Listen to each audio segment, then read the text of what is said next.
DMPs, Thomas Davis, Antonio Gibson, Terry McLaurin.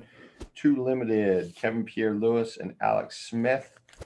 And 3 full, Wes Schweitzer, John Allen, and Tim Settle. Game status for Sunday: Thomas Davis will be declared out.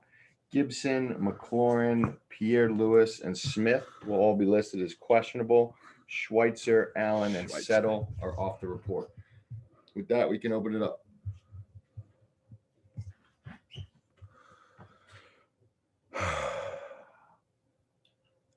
Hey Ron, sorry about that. Could you give us the updates on Antonio and Terry and kind of what you saw from them today? Well, we had them working with the trainers and just really being smart because we were on the turf today. Wish we could have had them out on the field yesterday, but it was pretty encouraging. And for you, I wonder, is there something that maybe you read or watch or somebody you talk to kind of get yourself in the zone to prepare for a big game like Sunday?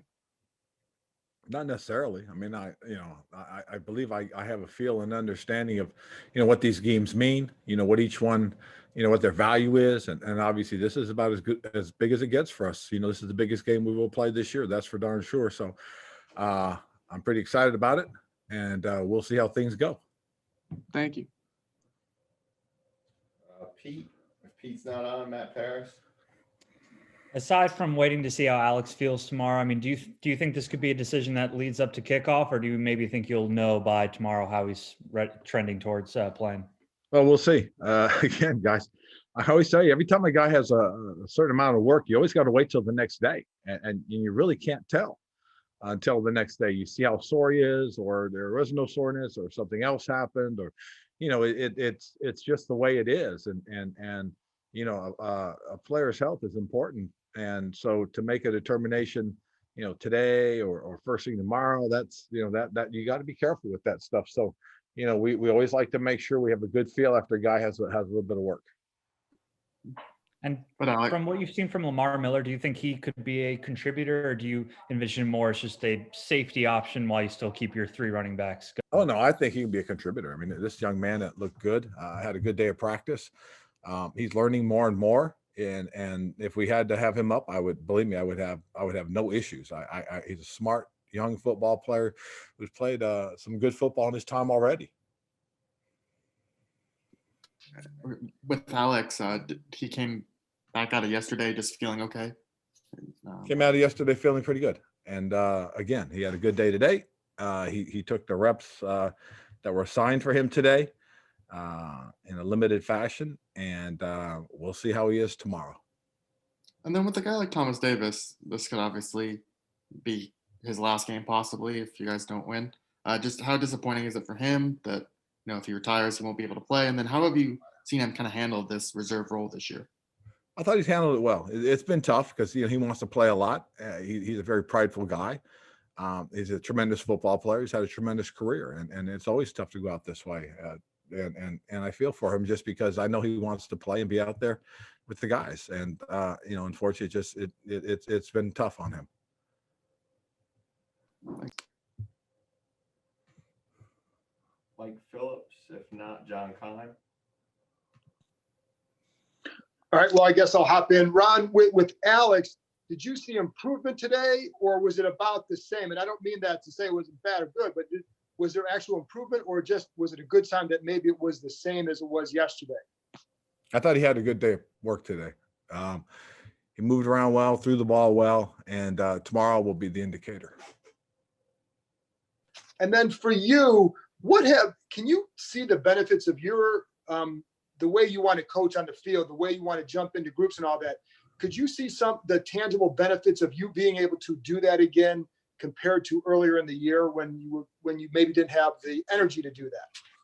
Yeah, I think I think sometimes you want to have that ability to jump in and out and be part of it. Sometimes you can reinforce what the coach is trying to the point they're trying to get home to the players. You can reinforce that in an even more of a command tone, whereas sometimes these guys get familiar with their coaches and okay, it's the coach talking again. Oh, that's the head coach. Okay, got it. You know, there is an impact you have as the head coach, and so it's important. I think that that for me personally, at least how I feel about it, is to have that energy to be able to bounce in and out of conversations and drills. Thank you. Mm-hmm. Hey, Ron, obviously, with Alex getting limited reps, that means Taylor's getting other work, and presumably Steven Montez at least doing some of the drills. Just curious, what have you seen from those two guys, and what is obviously a very big week and a step up from what they've been used to over the course of the year?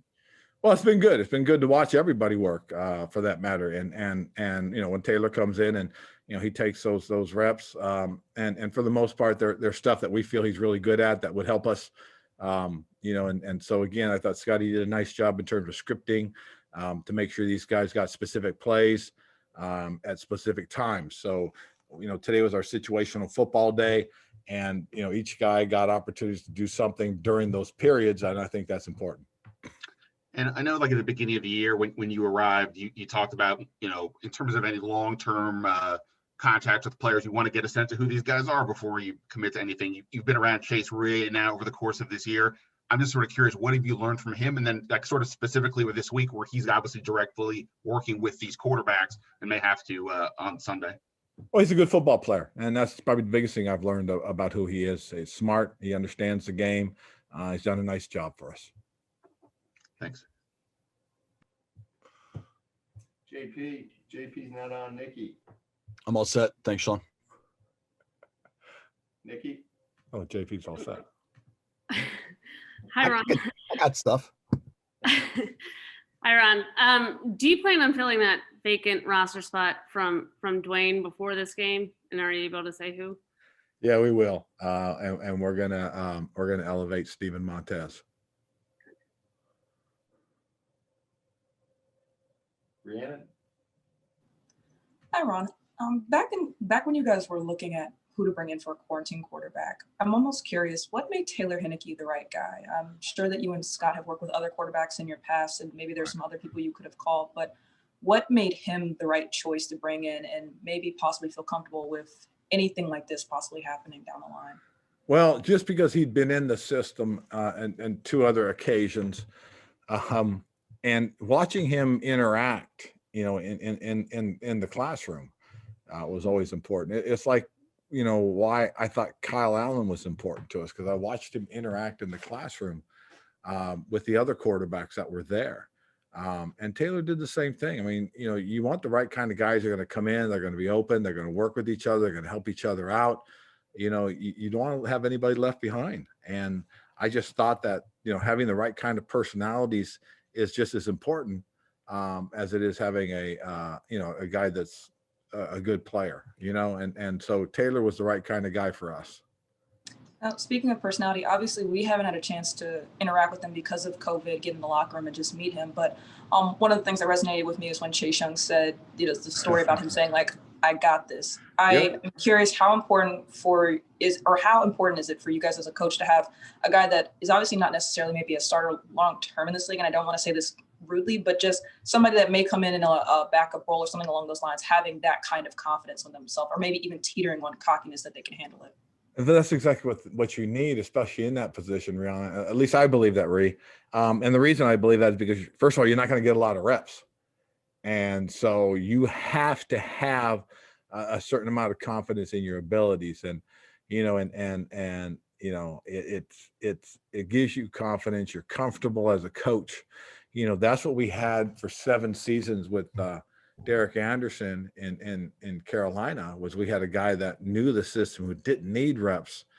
And when he came in, you felt comfortable enough to know that, hey, we're just going to call our game and we'll go from there. And, that's what we've learned about Taylor, is that, Scott just called his game, in that second half with Taylor out there. So that's what we were hoping for, is you got a guy that didn't need a lot of reps that you could be comfortable with going into play. And just super brief follow-up, just because you were a former player, how important is that as a player to have a guy like that who has that confidence? Oh, it's amazing. I mean, and again, Chase showed you. He went out there and, said to to Taylor what he said, and Taylor just responded. That's what I do. I mean, that's what you want to hear as a player, that your guy feels good about himself and is confident that he can give you a chance to win. That's all we want, is a chance to win. Thanks, Ron. Appreciate you. All righty. We'll take three more: Russell, Olivia, and Les. Hey, Ron, good afternoon. Obviously, I know you're hoping that this wasn't your final practice of the year, but whether it was or isn't, what have you learned about your team, say, from training camp, week 1 to week 17 here, about how they practice, how they've improved, how they've gone about, responding to what you guys want them to do just week to week in general? And I know that's a big picture question. Well, I think as I reflect on it, one of the positives was that nobody ran away with this division. So we played for something every week. And when we had the most difficult stretch of our season, I thought we responded well.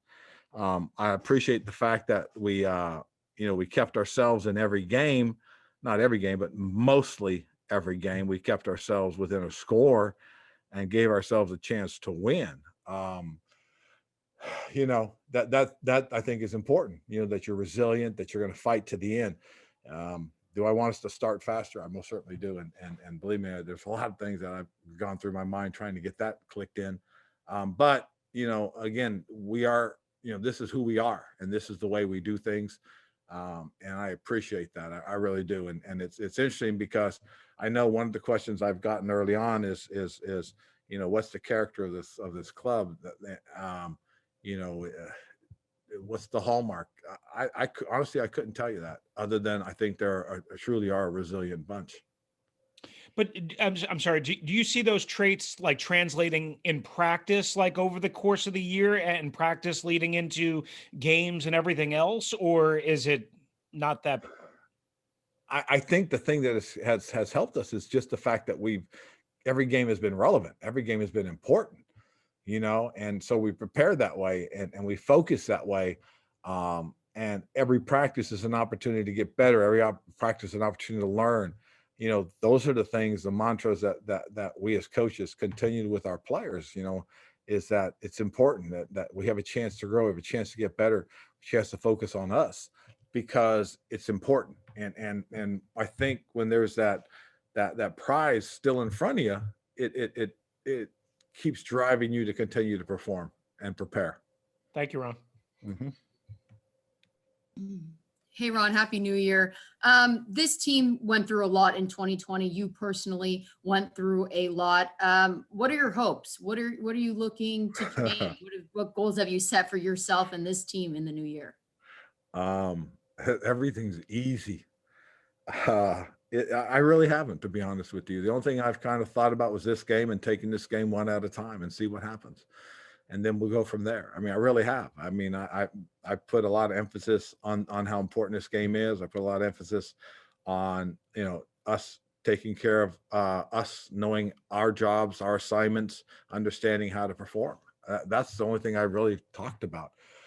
And then we'll go from there. We really, truly will. Last one. Hey, Ron, say on that off chance that you guys don't win this game on Sunday, would you be haunted at all, or by some of those near misses, the Detroit game, the Giants game, any of those? Will those stick with you at all? No, because that's all part of the learning process, more so than anything else. You learn how to do things. You learn from everything that you've done. I love that old phrase, or that new phrase, or whatever you want to call it. You either win or you learn. And that's my approach to it. We either win or we're going to learn this year. It's one or the other. And I just think that if you don't take anything from what you've just done, then you've just wasted it, whether you win or lose. So to me, it's win or learn. And I think that's the most important thing.